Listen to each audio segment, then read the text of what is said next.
말씀은 신약성경 누가복음 5장 12절로 16절까지의 말씀입니다.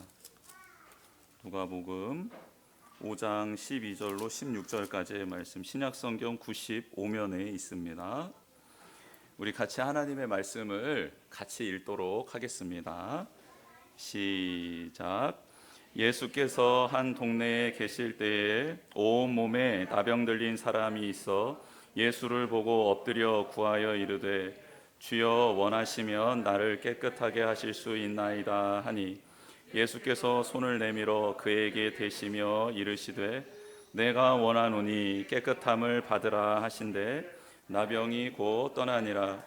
예수께서 그를 경고하시되 아무에게도 이르지 말고 가서 제사장에게 내 몸을 보이고 또 내가 깨끗하게 됨으로 인하여 모세가 명한 대로 예물을 드려 그들에게 입증하라 하셨더니 예수의 소문이 더욱 퍼짐에 수많은 무리가 말씀도 듣고 자기 병도 고침을 받고자 하여 모여오되 예수는 물러가사 한적한 곳에서 기도하시니라. 아멘. 할렐루야. 아이들의 이 소리가 왜 이렇게 저는 좋은지 모르겠어요. 막 이렇게 막 그 찬양 소리 같아요. 찬양 소리. 아까 우리 하루가 이제 제 방까지 들어오기 시작했어요. 저한테 마음을 열기 시작했어. 아, 너무 행복해요. 하루가 제 방에 들어와가지고 하는데 제가 하루 이렇게 마음에다 손을 놓고 하루야, 예수님이 네 안에 있어. 그런데 하루가 뭐라고 한 줄 아세요? 저한테? 아멘. 아, 제가 그렇게 들은 게 아니에요. 정말 똑똑하게 아멘 이랬어요. 아나 이랬나? 아나? 아니야, 아멘이야, 아멘. 정확히 아멘으로 했어요. 그래서 이 마음을 만져주면서, 근데 하루가 요즘에 이렇게 뭐가 있어요. 예전에는 터치 자체가 안 되고 그랬잖아요. 근데 하루가 이제는 교감도 하고요. 무슨 말 하면요 듣고요. 제 방까지 너무 감사해요. 예전에는 제 옆에 막 오지도 않고 막 그랬단 말이에요. 왜 그런 줄 알아요? 하루가 가장 예배당에 와서 가장 즐겨 앉는 곳, 그리고 즐겨 있는 곳이 어딘 줄 아십니까? 강당입니다. 강당. 주님의 품이 그렇게 좋은가 봐요. 여기서 막 이렇게 뛰어놀고 막 해요. 그래서 제가 맨날 축복해줘요. 하나님께 가까이 있는 자가 복이 있고 하나님이 치유해 주시고 만져 주실 거다. 계속 블레싱, 계속 축복해 주고 있거든요. 예수님이 네 안에 있어. 예수님이 너 안에 있어. 널 만져 주실 거야. 아멘. 하루야 어디 있니? 어디 안에 있나? 할렐루야. 왜냐하면 여기를 너무 좋아하기 때문에 지금 이렇게 밖에 나와 있으면 아마 여기 위에서 지금 또 놀고 있을 거예요. 그래서 그런 것 같은데 뭐 다음에는 뭐 그래도 상관없지 않을까 싶어요. 하루가 절 때리진 않거든요. 하루가 절 때리진 않아요. 그래서 괜찮을 것 같기도 하고 아무튼 조금 더 익숙해지면 괜찮겠다라는 생각이 듭니다. 근데 하루 안에만 예수님이 계시나요? 아니죠. 우리 한번 따라해 보겠습니다. 내 안에 예수님이 계십니다. 그 예수님은 어떤 분이시죠?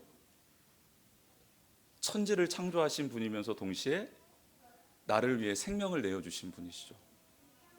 그분이 어디에 계신다고요? 그러면 표정이 어떻게 돼야 됩니까? 무서워요. 그런 표정 지으시면 안 돼요.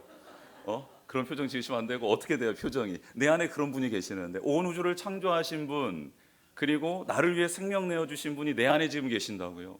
그럼 어떤 생각이 들까요? 우리 안에 어떤 마음가짐이 들까요?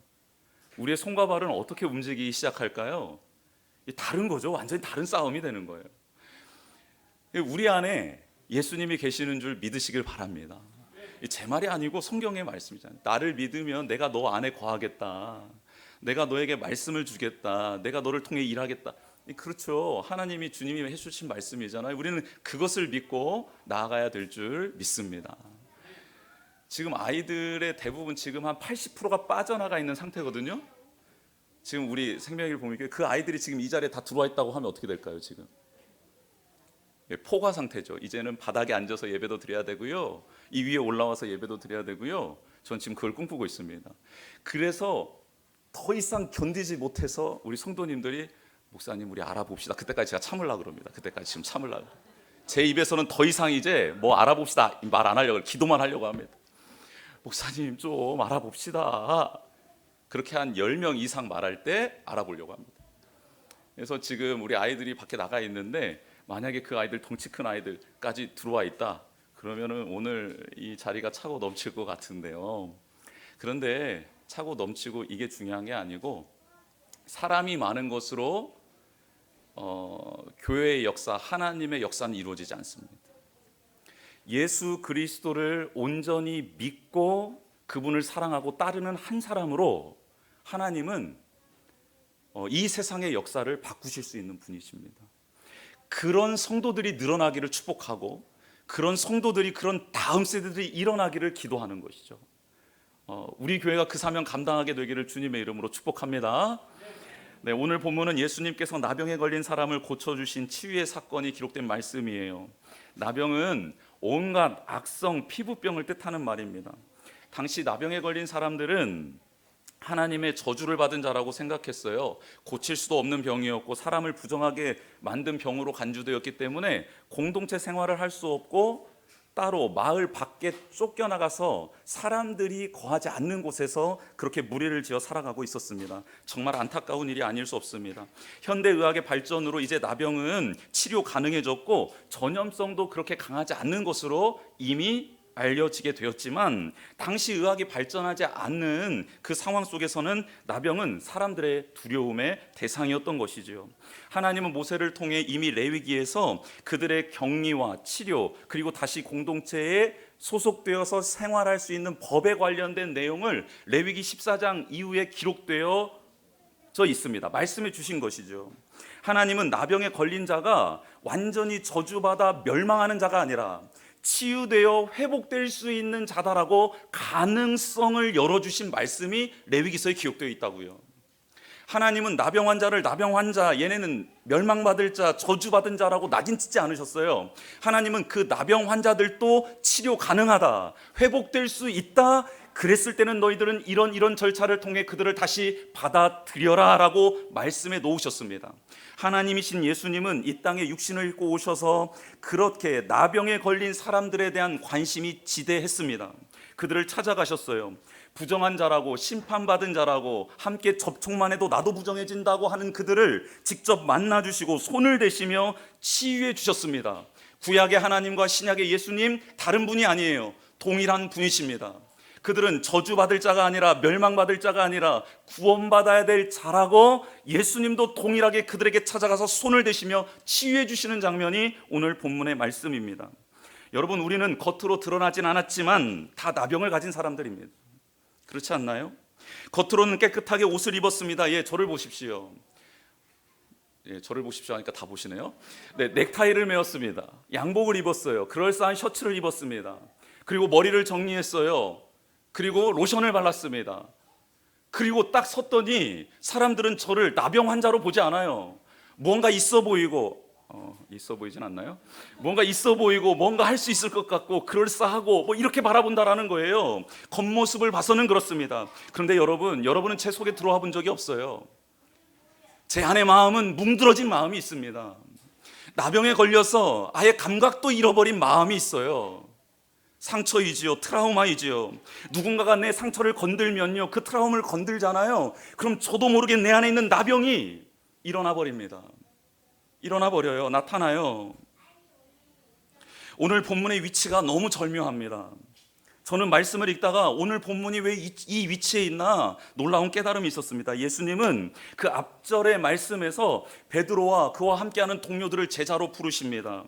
그들의 배를 빌리셔서 그렇게 말씀을 전하시고 밤새 수고했지만 물고기 한 마리도 낚지 못한 그들, 절망의 바다, 슬픔의 바다, 고통의 바다 한복판으로 다시 그들을 보내셔서 그 땅이, 그 바다가 절망의 바다가 아니라 소망의 바다로 변화시켜 주셨습니다. 기적을 베풀어 주셨죠. 밤새 수고했지만 물고기 한 마리도 못 잡은 그 어부들에게 다시 깊은 곳으로 가서 그물을 내리라 하시고, 그리고 그 그물이 찢어져서 두 배가 잠길 정도로 물고기들을 그들에게 선물로 주셨습니다.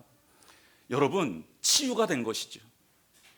절망의 바다가 예수 그리스도의 말씀에 순종하면 소망의 바다로 바뀔 수 있구나. 나의 어부의 20년, 30년 경력을 가지고 그물질을 해도 물고기 한 마리를 못 잡는데, 그러나 예수 그리스도가 나와 함께 하시면 이 바다의 모든 물고기가 내 그물 안으로 들어올 수도 있는 거구나. 그들은 그 자리에서 예수 그리스도께 순종함으로 말미암아 치유를 받은 것입니다.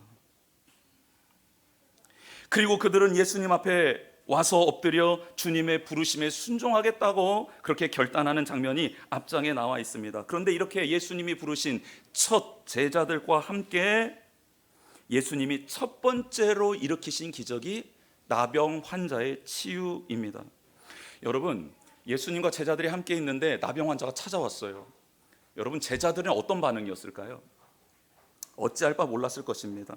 나병 환자들과 마주칠 일이 없었을 뿐만 아니라 나병 환자들은 자신이 부정하다고 외치면서 주변에 사람들이 자기 근처로 오지 못하게 나는 부정하다, 나는 부정하다를 계속 외쳐야 하기 때문입니다. 나병 환자는 율법에 의해서 동네 밖에 살아야겠지만 동네 밖으로 나와 어떤 다른 동네로 걸어가려는 그 길목에 서 있는 나병 환자들은 스스로 입술을 가리고, 그리고 그 사람이 지나갈 때 내게로 가까이 오지 못하도록 나는 부정하다라는 것을 끊임없이 외쳐야 했습니다. 여러분, 이게 나병 환자의 삶이었어요. 그런데 예수님은 첫 번째로 부른 제자들과 함께 나병 환자를 지금 만져주고 있다는 겁니다.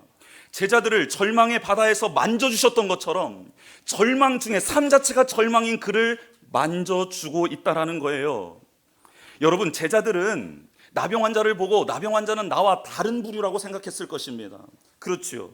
나는 예수님이 불러주시고 택해주시고 기적을 일으켜주셔서 제자된 나는 조금 특별한 사람이야 라고 생각했을 겁니다. 그러나 예수님은 제자들에게 첫 번째 부름받은 그 제자들에게 정확하게 말씀하고 있는 거예요. 뭡니까?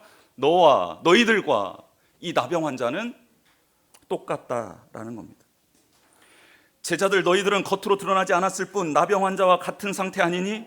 너희들의 내면은 이미 회생 불가능한 상태 아니었니? 삶의 자리, 경제적인 상황, 이 모든 게 다 뭉들어져 있고 어떠한 하나님의 말씀도 반응하지 못하게끔 너희의 삶이 철저하게 망가져 있는 상태 아니었니? 라고 예수님이 나병 환자를 제자들 앞에 세워놓고 말씀하고 있는 장면입니다. 그런 그들을 예수님이 찾아가 주셨고 그들의 희노애락이 녹아있는, 그러나 절망의 갈릴리 바다 한복판에서 기적을, 그들의 마음을, 그들의 경제를, 그들의 심령을, 그들의 뭉그러진 영혼을 만져주신 것 아니겠습니까? 그래서 스스로 죄인인 것을 깨닫고 베드로는 예수님 앞에 엎드려서 저는 죄인이니 저를 떠나주십시오라고 예수님께 간청한 것 아니겠습니까? 이전에는 자기가 죄인인지도 몰랐어요. 그러나 자기가 죄인인 걸 깨닫게 된 것 아닙니까? 예수님이 누군지를 몰랐어요. 그러나 그 예수님이 위대한 하나님의 아들이심을 깨닫게 된 것 아닙니까? 여러분, 우리는 먼저 우리가 온전하지 못함을 인정해야 합니다. 지금 부름 받았다고, 지금 사명을 감당하고 있다고, 어떤 직분을 받았다고, 혹은 하나님께서 은혜를 베풀어 주신다고 착각해서는 안 됩니다. 하나님, 저는 온전하지 못한 나병 환자와 같습니다. 하나님의 말씀이 들릴 때 반응할 수 없는 통증이 사라져버린 나병 환자와 같습니다. 이미 제 마음은 뭉그러질 대로 뭉그러졌고 저의 경제와 저의 관계와 저의 육신의 상태는 이미 저 바닥에 처박혀 있어 하나님이 어떤 말씀을 하시더라도 반응할 수 없는, 그리고 주님이 내게 손을 내밀어도 그 손을 잡을 수 없는 상태입니다라고 고백을 해야 하는 것이죠. 그게 시작입니다. 그때 우리를 돕고 치유하실 수 있는 예수님이 보이기 때문입니다. 여러분, 예수님은 늘 우리 안에 계신다고 하셨습니다. 우리 주변에 있다고 하셨습니다. 그런데 왜 그 예수님이 보이지 않는 것일까요? 여러분, 한 동네에 예수님과 제자들이 있었고요. 오늘 본문에 보면 한 나병 환자가 예수님을 찾아왔습니다. 예수님은 계시지만 예수님을 보지 못하는 수많은 사람들과는 달리 예수님이 계신 것도 보이고 그 예수님을 찾아오는 나병 환자는 있었습니다. 여러분, 이 나병 환자는 예수님을 알아본 것이죠. 예수님은 지금 어디에 계시죠? 하늘에 계십니다. 하늘 보좌에 계십니다. 그런데 예수님은 그 곳에만 계시지 않습니다. 성령님을 우리에게 보내주셔서 성령님을 통해 우리와 함께 하고 계시는 줄 믿습니다. 성령님은 우리 안에 거하십니다. 우리를 인도해 주시고 보호해 주시며 말씀대로 순종할 수 있도록 함께하고 계십니다. 즉 예수님은 성령님으로 우리 안에 계시고 우리와 동행하시고 우리를 친히 인도해 주고 계신다라고 성경은 정확하게 말씀하고 있습니다.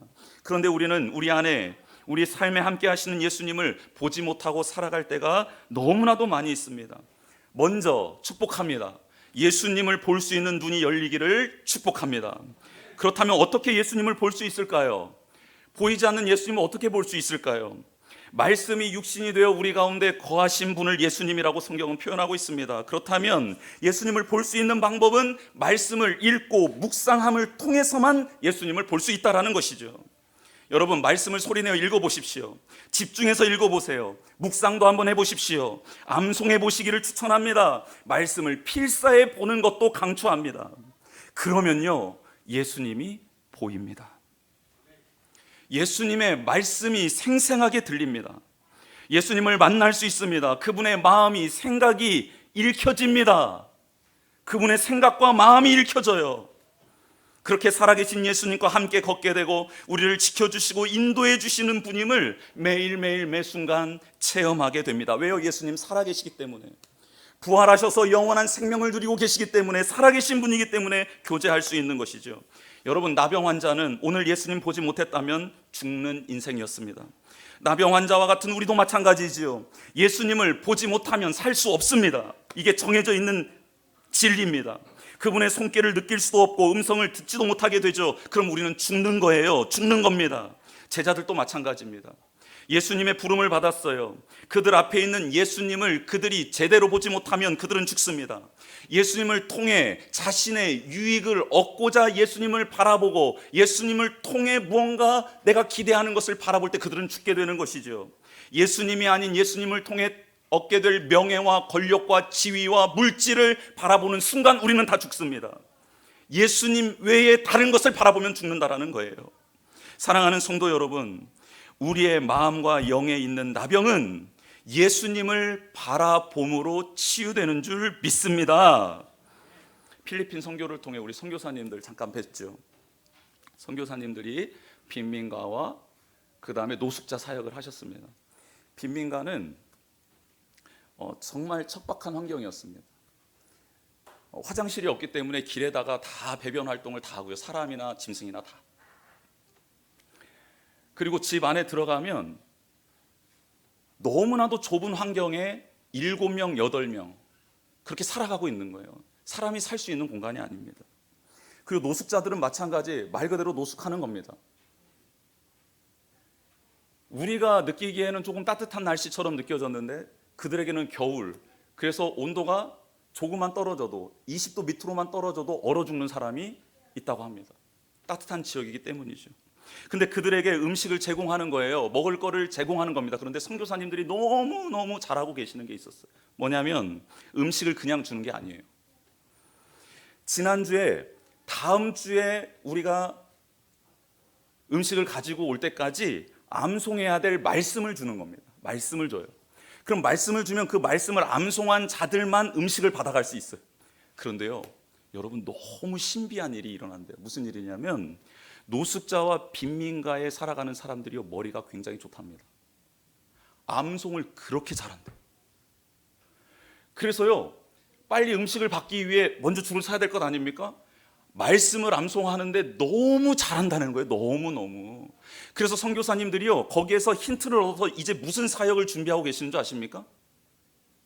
말씀을 묵상하는 것을 가르쳐야겠다. 말씀을 나누는 훈련을 해야겠다. 성경 공부를 해야겠다라는 것까지를 발전시켜 나아가려고 기도 중에 있다고 합니다. 할렐루야. 여러분, 먹이는 사역은 육적인 사역, 이 땅에서 필요한 사역. 하나님의 말씀이 들어가면 그 말씀은 영원한 생명으로 인도하는 영의 양식이 될 줄 믿습니다. 그들에게 필요한 생명의 양식, 이 땅에서의 육의 양식 플러스 하나님의 말씀을 암송하여 그 말씀이 그를 살리고 그를 변화시키고 그를 깨우고 그를 인도하도록 도와주는 이 거룩한 사역이 너무너무 희망이 있었습니다. 너무너무 기뻤습니다. 거기 빈민가에 함께 협력하여 사역하는 권사님 한 분이 계셨습니다. 근데 그 권사님은 이제 자그마한 사업장을 운영하고 계시는데 그 빈민가 사역을 위해서는 그날 그 돈 버는 것을 접으셔야 되는 거예요. 그렇죠? 나오셔야 되니까.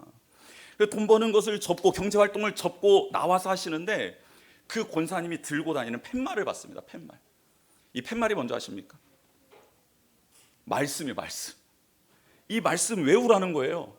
읽어주고 외우라는 거예요. 그리고 외운 것을 뜻을 알려주는 겁니다. 여러분, 교회를 30년 다녀도 하나님의 말씀을 읽지 않고 암송하지 않고 그 말씀에 따라 순종해 본 경험이 없잖아요. 그리스도인이 아니에요. 예수님을 믿는 게 아닙니다. 교회를 다니는 거지 예수님을 믿는 게 아니에요. 예수님을 믿는다라는 것은 그분을 내 마음의 중심에 모시고 그분이 나의 삶의 주인임을 고백하며 그 음성에 귀를 기울이고 그 음성이 들릴 때 순종하는 게 그리스도인 믿음의 사람이기 때문에 그렇습니다. 우리 샘별로 지금 말씀 통독하라고 자유를 부여했습니다. 자유를 부여했습니다.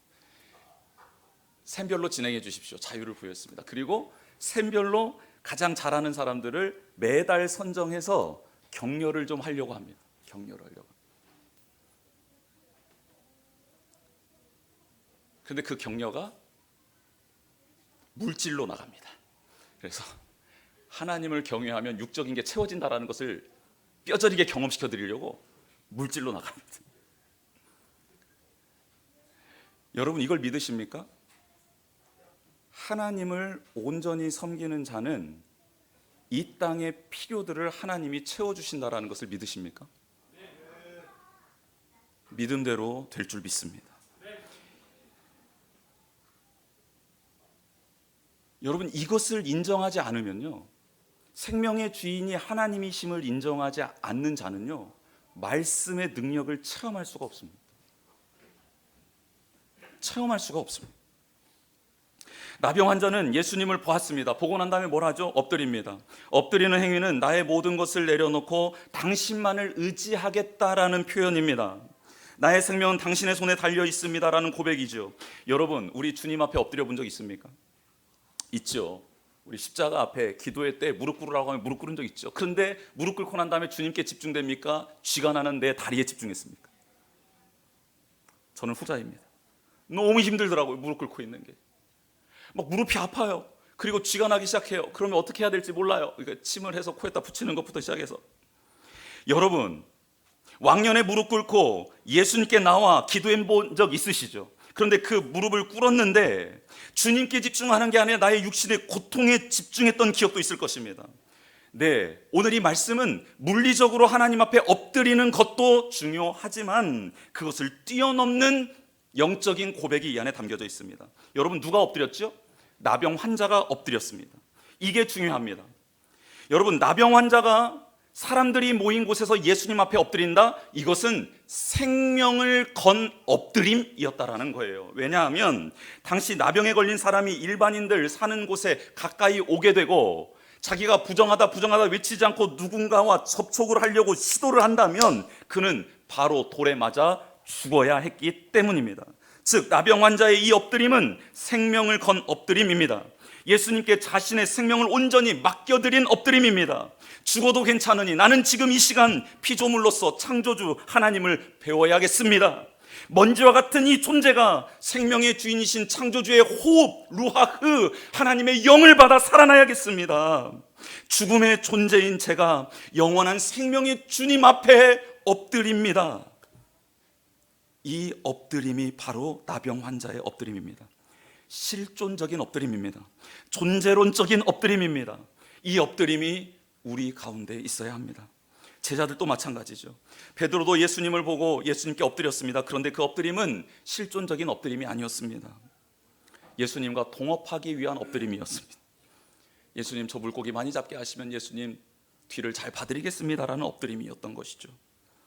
그래서 예수님 십자가에 못 박히시고 신문 받으실 때 3번이나 부인하며 그 누가복음 5장에서의 엎드림이 거짓이었다라는 것을 자기의 말로 삶으로 증명해 내버리죠. 그리고 부활하신 주님을 다시 만난 후 베드로는 생명을 건 엎드림을 표현합니다. 그렇죠. 우리는 이렇게 나병에 걸린 사람처럼 나의 전 존재를 걸고 예수님께 엎드려야 합니다. 우리 삶에 이런 엎드림이 꼭 있어야 합니다. 이런 일이 오늘 경험되어지기를 주님의 이름으로 축복합니다. 그리고 나병 환자는 구합니다. 제자들도 예수님께 구했지요. 우리도 구해야 합니다. 생명의 주인 창조주 앞에 엎드렸다면 우리는 간구해야 합니다. 나병 환자는 무엇을 간구했죠? 네, 자신이 깨끗해지기를 간구했습니다. 이런 간구 괜찮다라는 거예요, 여러분. 여러분, 우리의 질병이 있잖아요. 근데 하나님이 치유해 주시기를 원하는 기도, 간구, 예, 괜찮아요, 하라는 겁니다. 제자들 또 간구했죠. 베드로는 어떻게 간구했죠? 저는 죄인입니다 고백하며 예수님께 자신을 떠나달라고 간구했습니다. 그렇죠. 전능자, 창조주, 그 선하신 분을 만나게 되자 내가 죄인인 것을 고백하고 내가 죄인임을 깨닫게 해주신 그 주님 앞에 간구하는 것, 예, 이런 간구도 너무 좋습니다. 그렇다면 우리는 무엇을 간구해야 할까요? 어떤 내용이든 상관없다가 정답입니다. 어떤 내용이든 괜찮습니다. 왜요? 아버지께 하는 것이기 때문입니다. 자녀들이 아버지께 간구할 때 따지고 계산하고 추론하고 염려하면서 구하지 않습니다. 네, 본능적으로 구하는 것이죠. 그래도 괜찮습니다. 어떤 내용이든지 괜찮습니다. 즉 오늘 이 본문은 무엇을 간구하느냐가 중요한 게 아니고 어떤 자세로 간구했느냐입니다. 이게 포인트입니다. 오늘 본문은 간구의 내용이 아니라 예수 그리스도의 주권을 인정하느냐 인정하지 않느냐의 방점이 찍혀 있습니다. 나병 환자의 간구에 우리가 꼭 기억해야 될 단어가 있습니다. 한번 따라해 보겠습니다. 주여 원하시면. 이 말이 매우 중요합니다. 예수님의 뜻을 묻는 거예요. 예수님이 원하시면 깨끗하게 되는 것이고 예수님이 원하시지 않으면 저는 그냥 이렇게 살아가는 것 맞습니다 라는 기도입니다. 너무 고통스러운 상황에서 탈출하고 싶은 마음이 굴뚝 같지만 자신의 뜻이 아닌 창조주 구원자의 뜻에 따르겠다라고 주권을 주님께 양도하는 기도였던 것입니다. 이건 우리가 입장을 바꿔 생각해 보면 얼마나 드리기 힘든 기도인지 당장 알 수 있습니다. 그리고 진정으로 엎드린 자만이 드릴 수 있는 기도라는 사실 또한 알게 됩니다. 나병을 계속 지니고 산다는 것은 정서적, 인격적, 사회적으로 사형 선고를 받는 것과 똑같은 일이기 때문입니다. 그런데 예수님이 지금 내가 치유되길 원하시지 않는다면 저는 그대로 살겠습니다라는 고백이 이 안에 담겨져 있는 것입니다. 여러분, 놀라운 기도입니다. 예수님의 기도, 겟세마네 동산에서 십자가를 앞두고 드린 기도가 생각이 납니다. 아버지, 제가 이 잔을 피하고 싶습니다. 이 십자가의 고통, 처절한 고통, 이 수치 피하고 싶습니다. 예수님의 바람이었습니다. 그런데 예수님은 그 기도를 3번씩이나 드리고 난 다음 예수님은 하나님께 구하지요. 내 뜻대로 하지 마옵시고 아버지의 뜻대로 되기를 원합니다. 나병 환자의 기도로 치환하면 이렇습니다. 아버지, 아버지의 원이 저의 원과 같으시면 이라는 뜻입니다. 하나님이 원하시면 이라는 뜻이죠. 결국 예수님은 십자가를 지시고 처참한 죽음을 당하게 됩니다. 하나님의 뜻은 그 잔을 예수 그리스도가 마시는 것이었기 때문이었습니다. 십자가에 죽어 화목 제물이 되는 것이 하나님의 뜻이었기에 예수님은 하나님의 원대로 되신 것이죠. 다행히도 오늘 본문은 나병에 걸린 사람에게 예수님이 손을 내밀어 그의 병을 치유해 주시는 장면으로 기록되어져 있습니다. 즉시 깨끗해졌습니다. 나병이 즉시 떠나게 되었습니다. 여러분, 그런데 이 일이 자주 빈번하게 일어났을까요? 아닙니다. 당시 나병에 걸린 모든 사람이 이런 은혜를 입은 것이 아니기 때문이에요. 오늘 본문에서도 병고침을 받고자 모인 수많은 무리들이 그 소식을 듣고 예수님 앞에 모였습니다. 그러나 예수님은 그들을 치유했다라는 말씀이 없습니다. 기도하러 한적한 곳으로 가셨다라는 내용만 나와 있을 뿐입니다. 기도하고 오셔서 고쳐주셨는지, 기도하고 오셔서 다른 곳에 가셨는지 알 길은 없습니다. 그렇다면 오늘 이 본문은 치유에 집중하는 본문이 아니라는 사실을 빨리 깨달아야 합니다. 치유가 문제가 아니구나. 치유가 문제가 아니라 예수님이 원하시는 것, 예수님의 뜻을 받아들일 준비가 되어 있는지 되어 있지 않는지에 대한 예수님의 질문이었던 거구나라는 것을 깨달아야 합니다. 여러분, 튀르키예 전에 2021년도에 국명이 바뀌었습니다. 튀르키예로. 근데 그 전에는 터키였죠. 좀 우리가 익숙한 터키로 부르겠습니다. 터키와 시리아에 일어난 지진에 대해서 생각하면서 저는 우리나라에도, 아니 내가 살고 있는 이 지역에도 이런 일이 일어나지 않을 법이 없는데 일어나면 어떻게 될까 생각해 보았습니다. 여러분, 만약 그런 강진이 제가 살고 있는 집에 일어나게 된다면 무너지게 될 거고 저도 죽게 될 것입니다. 어떻게 우여곡절, 어떻게 하나님, 어떻게 어떤 그런 기적적인 일로 인해서 만약 제가 살아났다면 저는 평생 고통을 짊어지고 살 겁니다. 아내가 죽었고 아들들이 죽었기 때문입니다. 혹 자녀가 살아남았거나, 그래서 부모는 다 죽고 자녀가 살았다면 그 자녀는 평생 한이 되어 살아가겠죠. 여러분, 한번 생각해 보신 적 있습니까? 그렇다면 왜 터키와 시리아에는 이런 재난이 일어난 것일까요? 하나님이 그들을 심판한 것입니까?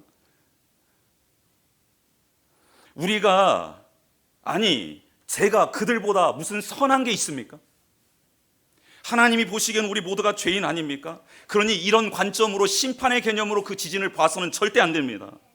그렇다면 우리에게 지금 이러한 평안이 임하고 있는 이유는 무엇입니까? 우리는 지금 이렇게 예배드릴 수 있고 호흡할 수 있고 가족과 함께 할 수 있는 이유가 무엇입니까?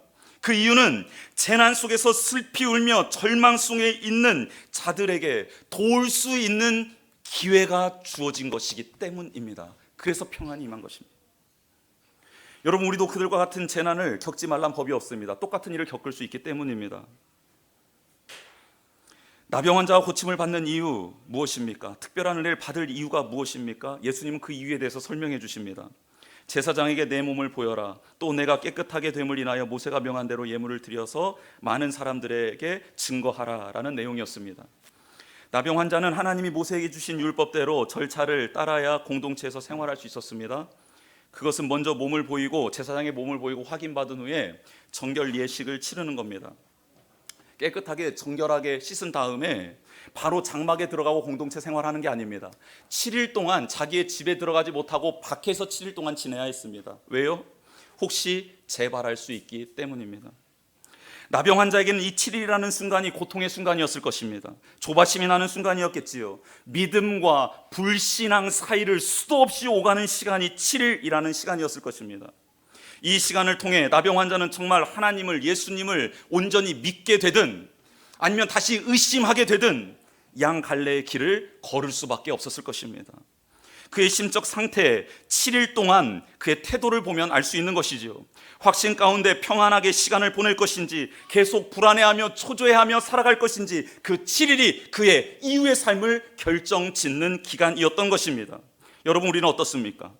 예수님의 보혈로 죄 씻음을 받았다라는, 예수님의 부활의 영광을 체험하고 있다라는, 그리고 약속의 말씀을 받았다라는 이 확신 가운데 하나님은 완전수 7일, 우리가 견디고 인내하고 소망 중에 하나님을 바라봐야 될 7일을 우리에게 허락하신다라는 것 아니겠습니까? 그때 우리의 마음의 삶의 자세, 우리의 믿음의 상태는 어떻습니까?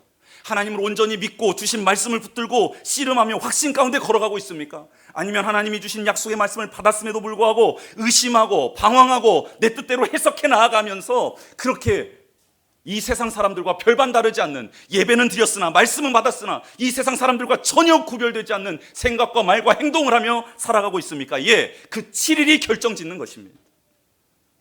바로 장막에 들어가지 않게 하시고 하나님이 7일 동안 그에게 하나님이 어떤 분이신지를 더 확신 가운데 기대하며 믿으며 지낼 수 있는 시간을 허락하신다라는 것, 여러분 기억하시기를 바랍니다. 이 7일의 시간이 지난 후 8일째에 이 나병 환자가 하는 것은 무엇입니까? 예배 드리는 겁니다. 예배. 자신의 죄를 사해 주신 하나님께 속죄제와 속건제를 드립니다. 자신의 삶을 하나님께 드린다는 번제를 드리고요, 그 말씀 따라 온전히 순종하겠습니다를 고백하며 소제의 제사를 드립니다. 이스라엘 백성이 구원받은 이유, 하나님을 예배하고 섬기기 위함이다라고 말씀드린 적이 있습니다. 여러분, 우리를 이렇게 구원해 주신 이유가 하나님을 예배하는 것입니다. 하나님을 온전히 예배하는 이스라엘 백성을 통해 하나님은 하나님의 능력을 공급해 주시고, 믿지 않는, 하나님을 알지 못하는 백성들에게 하나님의 영광을 드러내시며, 이 하나님의 백성은 서로 사랑함으로 하나님을 예배하는 백성으로서 회복되고 성숙되어지는 모습으로 변화되었던 것입니다. 사랑하는 성도 여러분, 오늘 우리에게 예수님께서 손을 대어 주시며 말씀해 주실 것입니다. 네가 원하는 것 나도 원한다. 혹은 네가 원하는 것 내가 원하는 것 아니야 라고 말씀해 주실 것입니다. 예수 그리스도가 원하는 것으로 나의 삶을, 나의 마음을, 나의 생각을 그렇게 맞춰가고 수정하고 순종해가는 우리 모두가 되기를 주님의 이름으로 축복합니다. 말씀 채워보겠습니다. 주보 내용입니다. 첫 번째입니다. 말씀을 통해 예수님을 보고 만나야 합니다. 말씀 너무 중요합니다. 두 번째, 형식적인 신앙생활을 청산하고 나의 생명과 힘을 다해 예수님 앞에 엎드려 예수님의 뜻이 이루어지기를 간구해야 합니다. 생명을 내어드렸는데 어떤 말씀이든지 순종할 수 있게 되는 것이죠. 세 번째, 7일 동안 믿음을 지키고, 이 7일이라는 것은 숫자적인 의미가 아니라 하나님이 허락하신 완전한 때를 말하는 겁니다. 우리가 정말 하나님을 신뢰할 수 있는 그 완전한 때, 나를 믿지 않고 하나님을 믿는 그 때를 말하는 것이죠. 7일 동안 믿음을 지키고 거듭난 예배자의 삶을 살아야 합니다. 하나님을 사랑하고 이웃을 사랑하는 예배자의 삶인 것이죠. 이 시간 같이 찬양하며 나아가는 시간 갖도록